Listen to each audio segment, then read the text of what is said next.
Good evening happy gardeners. So gardeners, काफ़ी समय से हमारे यूट्यूब चैनल पर और हमारे शॉर्ट्स पर और हमारी लॉन्ग वीडियोस पर आप लोग पूछ रहे थे कि अडेनियम का बेस्ट पॉटिंग मिक्स क्या है। सो उसी वीडियो को लेकर के आज मैं आ गया हूँ आपके पास। सो देखिए फ्रेंड्स, अडेनियम के लिए पॉटिंग मिक्स जो है बेसिकली जिसमें हम अडेनियम को लगाते हैं, जैसे कि हम प्लांट्स को लगाते हैं मिट्टी में, ऐसे अडेनियम के लिए हम स्पेशल सॉइल मिक्स तैयार करते हैं जिसको कि हम पॉटिंग मिक्स बोलते हैं।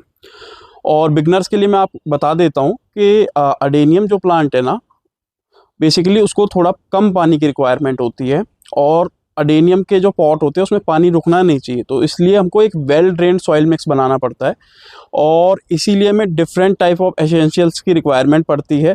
यूजुअली हम जो नॉर्मल हमारे नर्सरी प्लांट्स होते हैं उनको लाते हैं, मिट्टी और वर्मी कंपोस्ट मिला करके उनको लगा देते हैं, लेकिन अडेनियम्स के साथ हम ऐसा नहीं करते हैं क्योंकि अडेनियम्स के ख़राब होने के चांसेस बहुत ज़्यादा बढ़ जाते हैं, उनमें सड़न और गलन के चांसेस बहुत ज़्यादा बढ़ जाते हैं, वो उनकी रूट जो होती हैं वो रॉट हो जाती हैं और इसके साथ बहुत सारी और परेशानियाँ आती हैं। उनकी पत्तियाँ झड़ने लगती हैं अगर पानी अडेनियम के अंदर रुकता है, उनकी पत्तियाँ पीली होने लगती हैं। सो अगर आप बिगनर हैं, आप अपना पहला अडेनियम लगा रहे हैं और आप ये वीडियो देख रहे हैं, तो आप एक चीज़ समझिए, कभी भी आप नर्सरी से अडेनियम ले करके आते हैं तो वो उन अडेनियम्स को कमर्शियल पर्पस के लिए ग्रो करते हैं, मतलब कि आपको सेल करने के लिए, आपको बेचने के लिए। तो ऑब्वियसली वो बहुत ज़्यादा पैसा खर्च नहीं कर सकते हैं पॉटिंग मिक्स पर, उनको अपना मार्जिन्स बढ़ाना होता है, इसलिए वो अधिकतर अडेनियम को मिट्टी या लाल मिट्टी में लगा करके आपको दे देते हैं। मिट्टी ज़्यादातर मिट्टी होती है, गोबर खाद होती है और कोको चिप्स उसमें वो मिक्स कर देते हैं, लेकिन वो पॉटिंग मिक्स बिल्कुल भी सही नहीं है अडेनियम के लिए। बरसात में अगर आप उस अडेनियम को रखेंगे ना तो बहुत ही जल्दी वो अडेनियम सड़ जाएगा, गल जाएगा और रॉट हो जाएंगी उसकी जड़ें। सो आप समझिए कि अगर आप अडेनियम लगाना चाहते हैं तो उसका सही तरीका क्या है, उसके लिए सही पॉटिंग मिक्स क्या है और वो पॉटिंग मिक्स आप कैसे तैयार कर सकते हैं, क्या क्या चीज़ों की आपको रिक्वायरमेंट होगी, सो वो मैं आपको बताना चाहूँगा। और सो हम स्टार्ट करते हैं अपने इंग्रेडिएंट्स के साथ में, क्या क्या इंग्रेडिएंट्स यूज़ होंगे हमारे सॉइललेस पॉटिंग मिक्स में जो कि हम अपने अडेनियम्स के लिए यूज़ करेंगे। सो हमारा पहला जो इंग्रेडिएंट्स है फ्रेंड्स वो है सिंडर। सिंडर जिसको कि हम खंगर बोलते हैं हिंदी में, इंग्लिश में सिंडर बोलते हैं।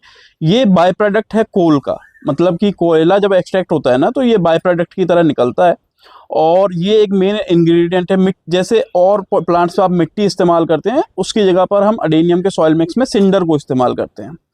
सो देन उसके बाद हमारा जो नेक्स्ट इंग्रेडिएंट है ये है आपका रिवर सैंड। बेसिकली ये रिवर सैंड नहीं है, मैं आपको दिखा देता हूँ। ये देखिए, ये ग्रेन्यूल्स हैं रिवर सैंड के। सो ये आपको कैसे मिलेंगे मैं आपको बता देता हूँ। कुछ तो ये आपको कुछ कंपनी सेल भी करती हैं, अमेजोन पे आपको रिवर सैंड मिल जाएगी, रिवर सैंड ग्रेन्यूल्स मिल जाएंगे। या दूसरा तरीका ये है कि अगर आपके घर के आसपास कोई कंस्ट्रक्शन चल रही है ना तो वहाँ से आप बदरपुर रेड सैंड जो होती है, बदरपुर उस कंस्ट्रक्शन में यूज़ होता है, उसको ला सकते हैं या मार्केट से बदरपुर को खरीद सकते हैं।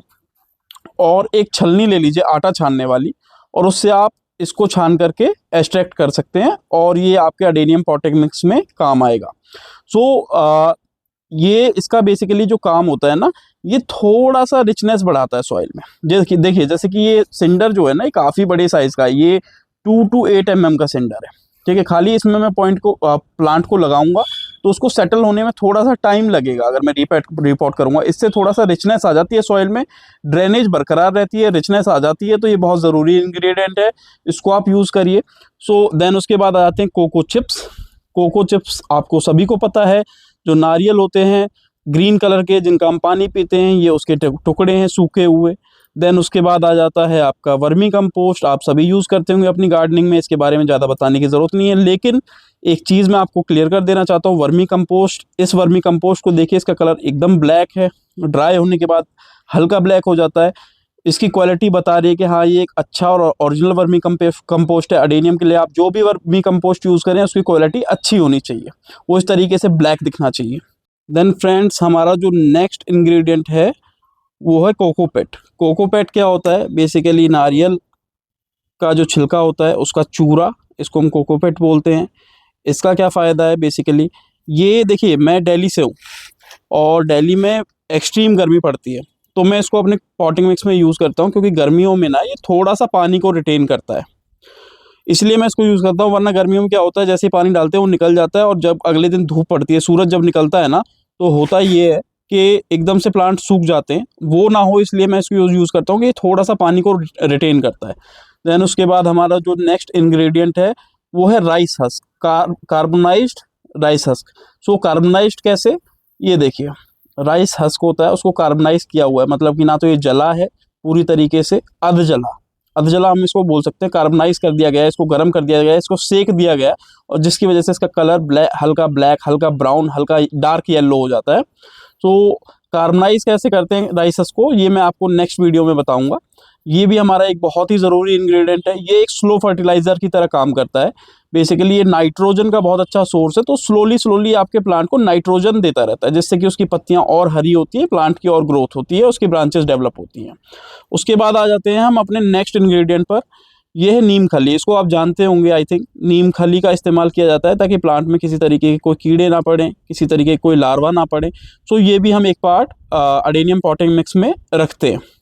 देन उसके बाद हमारे नेक्स्ट इंग्रेडिएंट्स जो आ जाते हैं ना, वो आ जाते हैं फ्रेंड्स, ये है पिंक कलर में पोटाश, ठीक है। इसको हम डालते हैं as a fertiliser, slow fertiliser. ये है आपका फंगीसाइड, ये साफ ब्रांड का है। अगर आपके पास कोई दूसरा है तो आप उसको भी इस्तेमाल कर सकते हैं, ये थोड़ा फास्ट होता है इसलिए मैं इसको प्रेफर करता हूँ। एंड ये क्या है, ये है डीएपी। डीएपी आप जानते होंगे, basically fertiliser, slow release fertiliser है। ये हेल्प करता है प्लांट को, थोड़ा सा एनर्जी देता है और जल्दी वो सेटल हो जाता है रिपोर्टिंग के बाद।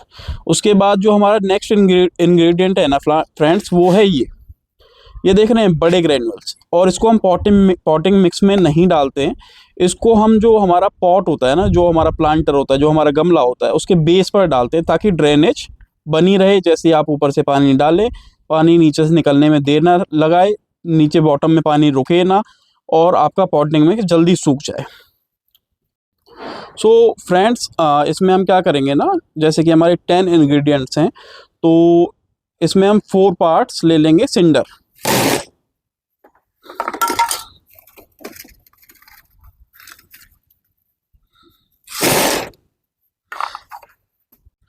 देन सेकेंड इंग्रेडिएंट जो है हमारा फ्रेंड्स, रिवर सैंड ग्रेन्यूल्स।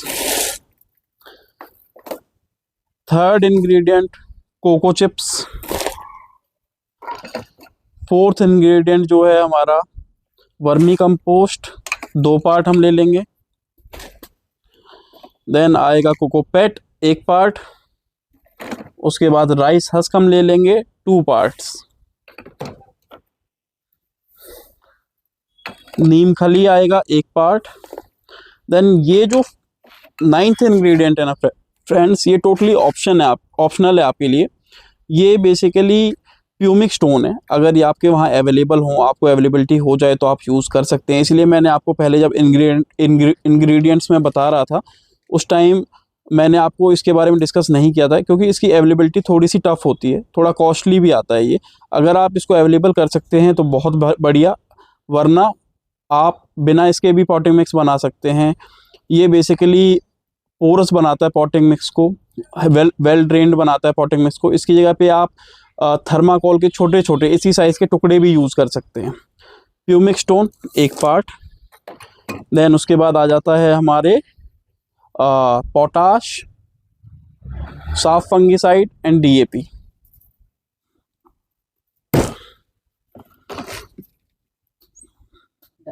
तो फ्रेंड्स, हम अपने सारे इंग्रेडिएंट्स को अच्छे तरीके से मिक्स कर लेंगे।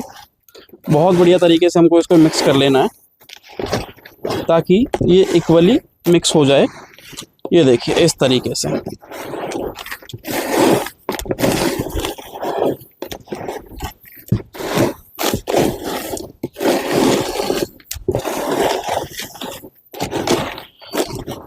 तो देखिए फ्रेंड्स, ये टेक्सचर आना चाहिए आपके पॉटिंग मिक्स का। देखिए मेरे हाथ पे बिल्कुल भी नहीं चिपकेगा, बिल्कुल भी नहीं रुकेगा, बिल्कुल ड्राइड फॉर्म में है, बिल्कुल पोरस है। देन उसके बाद आपको मैं एक बार इसका वाटर टेस्ट करके दिखाना चाहता हूँ। मैं आपको इसका एक बार वाटर टेस्ट करके दिखाता हूँ। ये देखिए, just a second friends. So adenium के लिए आप हमेशा आपको ऐसा पॉट लेना है जिसमें बहुत सारे होल्स हों। अगर ऑलरेडी होल्स ना हो तो आपको बहुत सारे होल्स कर लेने हैं उसमें। चलिए हम भरते हैं अपना पॉटिंग मिक्स इसमें।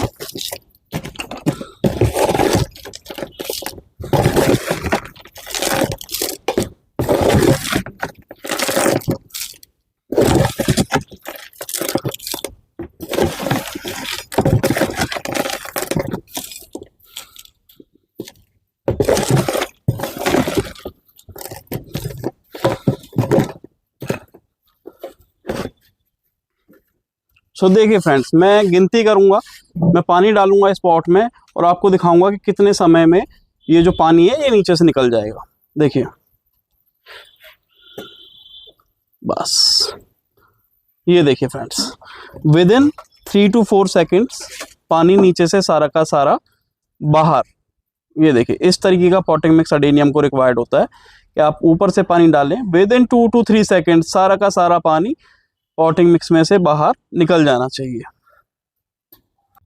सो फ्रेंड्स, अगर आपको आज की हमारी वीडियो अच्छी लगी हो, ये जानकारी अच्छी लगी हो, तो हमारे चैनल को सब्सक्राइब कीजिए, हमारी वीडियोस को लाइक कीजिए और शेयर कीजिए अपने फ्रेंड्स के साथ जो भी गार्डनिंग करते हैं हमारे वीडियोस को, ताकि ये इन्फॉर्मेशन उन तक भी पहुंच पाए और हम आगे और अच्छी अच्छी वीडियो बनाते जाएंगे। आप जब हमारे वीडियोस को लाइक करते हैं और हमारे चैनल को सब्सक्राइब करते हैं तो उससे हमें एक मोटिवेशन मिलती है फ्रेंड्स। उससे ज़्यादा हमारा कोई पर्पस भी नहीं है इस चैनल को चलाने का।